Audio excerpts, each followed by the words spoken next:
Hey guys, it's me again, Michael with Tennessee Survivalist again. I apologize for the weird angle of the video. Just want to make sure you can see the gear and supplies we're going to, not so much worried about everything else. In continuing with my 10 C's mentality video, I wanted to talk to you for a minute or two about the second in the line of the 10 C's of survival, which will be combustion tools. Show you a little bit about what I carry and why. We'll go kind of backwards. I usually start with my bug out bag, then my everyday pack, and then what I actually carry in my pockets. We're going to go backwards today just because I want to. Like I said in the video before this on cutting tools, I always have a knife or two on me. Pretty much every knife I own has a 90-degree spine capable of striking a ferrocerium rod. So with that said, everywhere I go, I got one of these little cheap ferrocerium rods on me. This is nothing fancy. You can buy these at most anywhere that sells sporting goods. They're not the best quality in the world. They are inexpensive, small, they fit in your pocket really well, and they function. I don't know if you can tell too much. This one's been used a lot. This is my preferred way of starting a fire. Keeps my skills sharp too. So that stays in my pocket. So no matter where I go, I've got a ferrocerium rod with me. In my haversack, which is my everyday pack that I pretty much got with me at all times as well, I keep a little bit more in it. A much larger ferro rod. This is my primary ferrocerium rod. Much larger, a little bit softer metal in it. The softer the metal and the ferro rods, the more sparks it throws. It also wears out a lot quicker though.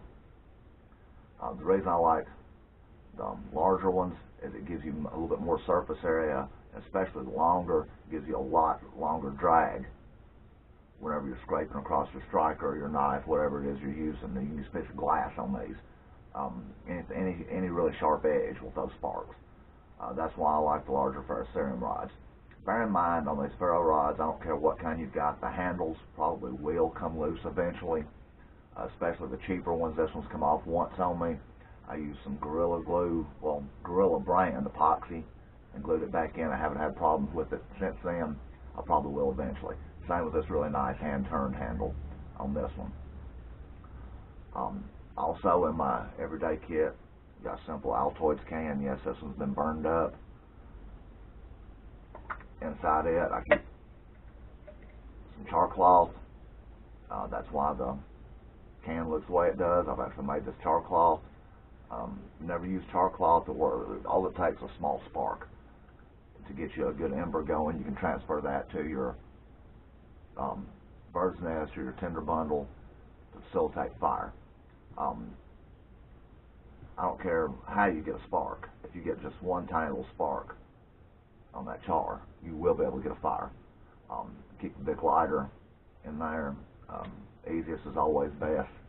Even when this thing runs out of fluid, it'll still throw sparks. I can drag it across char cloth and light it up.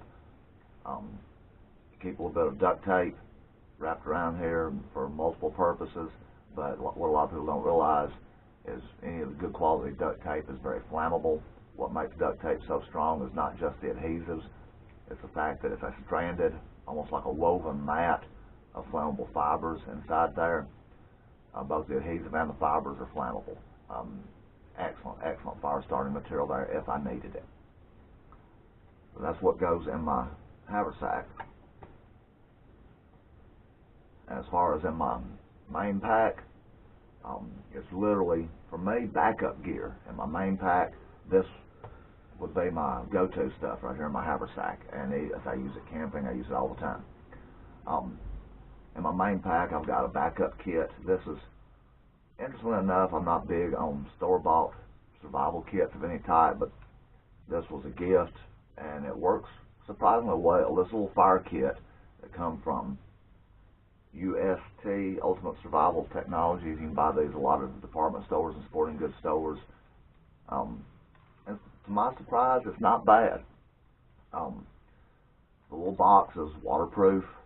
The buckle latches decent. I don't know how long that buckle will last, but it's there till it breaks, and I've used this quite a bit. Let's talk about what's inside it. I have added a few things. Let's just look at the contents of what's in this primary fire kit here.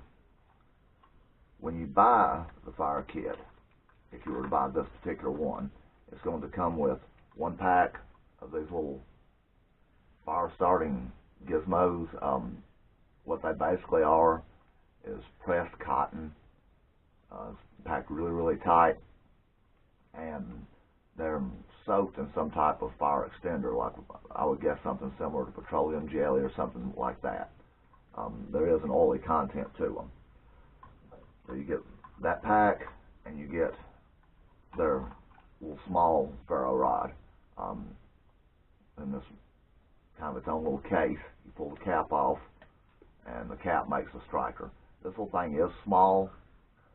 It works really well. This is one of the apparently made out of the really soft niche metal that they make the ferrocerium rods out of. Throws showers of sparks for it being this little.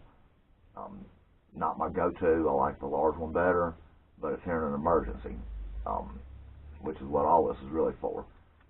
But you get those and the little box. Probably only $7 or $8. What I have done is I've added a second pack. You can see I've used some of these.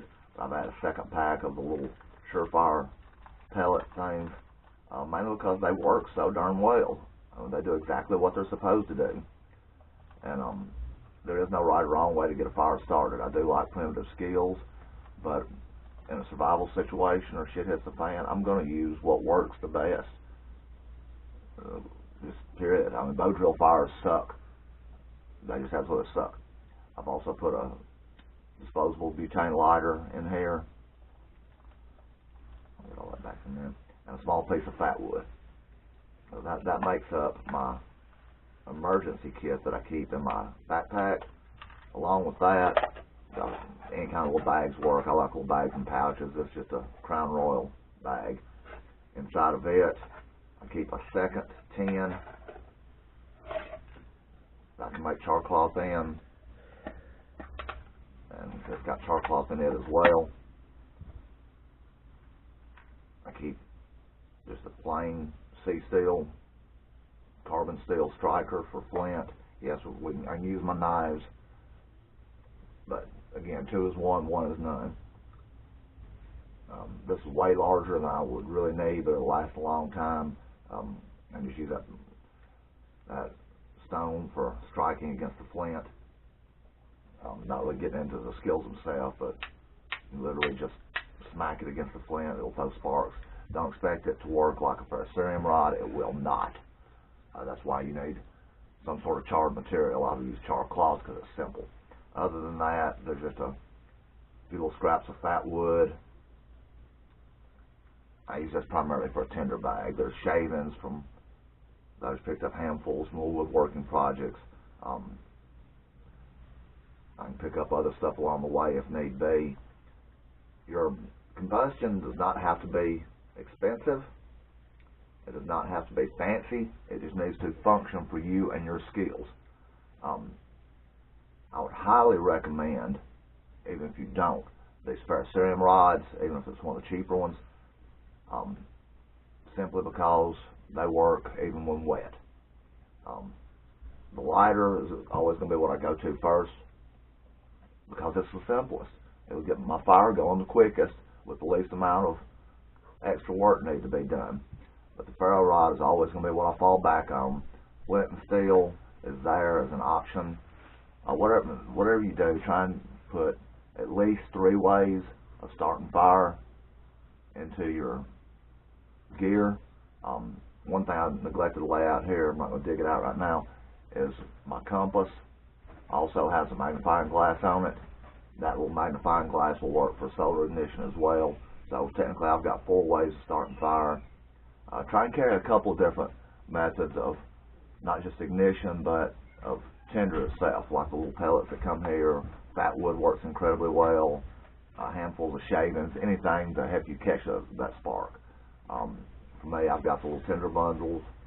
I've got fat wood. I've got char cloth. I've got a handful of shavings. I constantly keep shavings in there. It's all about having more than one way having ways of getting your fire going under pretty much any environment, but most importantly, having ways that you're comfortable using. If you're not comfortable using a ferrocerium rod, buy you one and get comfortable with it. It's not hard to do. We'll do some skills videos a little ways down the road. I'll show you just how easy it is. Flint and steel's a little trickier. You do have to have charred material. Again, this is what works for me. What I can't stress enough though is to have at least 2. I prefer 3 ways of starting the fire, and preferably multiple of each one. 2 is 1, 1 is none, guys. I can't stress that enough. Where one item may break or fail on you, or you just simply lost it somehow or another, you're always going to have one for a backup. That's all I really got on the combustion section on this. Hopefully this will get you thinking on what works best for you. Quite honestly, that right there, I'd be happy if all I had was that. I'd get by, no problem at all. I can make more char on the fly, and I know I'm always, under any condition, going to be able to get sparks to throw from that ferrocerium rod. Even if I lost my knife, Lord forbid, or didn't have a striker of some kind, I'll find something somewhere that'll sharp enough to be able to throw sparks off that. Hope you enjoyed it, guys. Hope you learned a little something. As always, look me up on Facebook if you get the chance or have any extra questions. Check out the Tennessee Survivalist on Facebook. Don't forget to subscribe, like this video, share this video. If you have any questions, suggestions, feel free to leave them in the comment section. Until next time, appreciate it.